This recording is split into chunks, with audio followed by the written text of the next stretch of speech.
میرے بھائی دوستوں، آخری بدھ ہے، شدت بڑھ جاتی ہے اور اب غشی طاری ہوتی ہے، آپ پر غشی طاری ہوتی ہے۔ جب ہوش آتا ہے تو کہتے ہیں 7 مختلف کنوؤں سے پانی لاؤ اور وہ پانی میرے جسم پر ڈال دو۔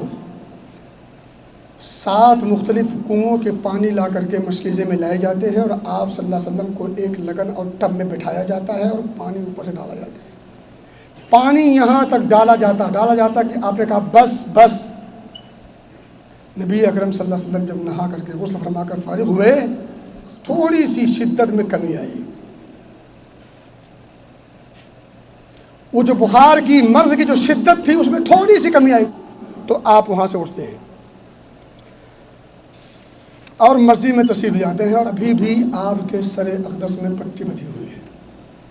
مسجد میں جاتے ہیں، ممبر پر بیٹھتے ہیں، بیٹھ کے خطبہ دیتے ہیں۔ نبی اکرم صلی اللہ علیہ وسلم کی زندگی کی یہ آخری بیٹھک ہے۔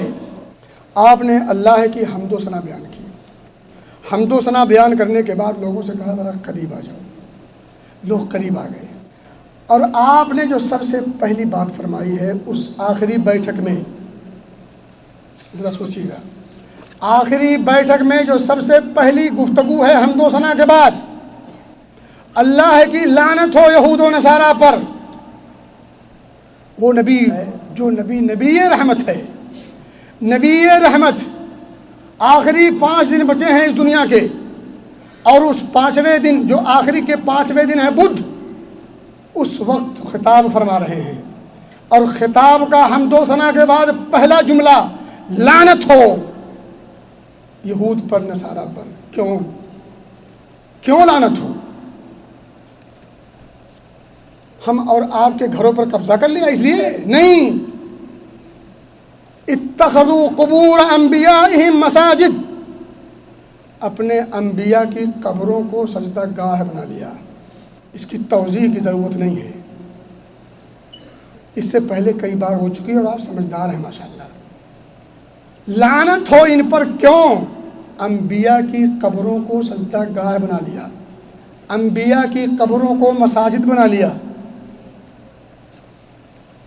قبروں سے وابستگی رکھنے والے تھوڑا سا، صاحب قبر کی عظمت، ان کے لیے دعائے مغفرت بلا شک و شبہ، یہ شریعت کا مطلوب اور مشروع ہے۔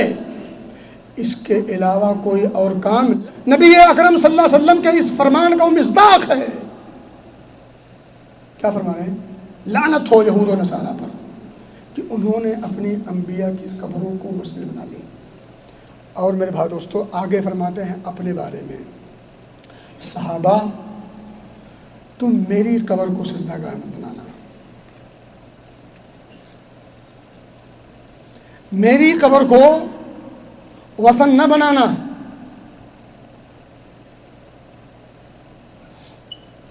نبی اکرم کہہ رہے ہیں خدشہ ہے، اندیشہ ہے، آئیں گے اس امت میں اس طرح کے لوگ، پہلے سے آگاہ کر لیا۔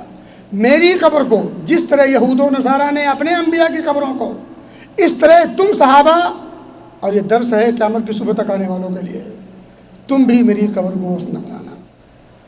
وہاں حاجت روائی کے لیے نہیں، مشکل کشائی کے لیے نہیں، فریاد رسی کے لیے نہیں، وہاں آپ جائیں زیارت کے لیے بس، اور کوئی آپ کے پاس پہلو نہیں ہے اس کے علاوہ۔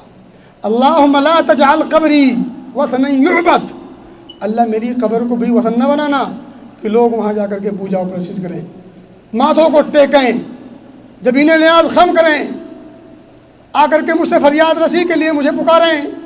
اللہ یہ مواقع نہ آنے دینا میری قبر کے لیے۔ میرے بھائیوں اور دوستوں،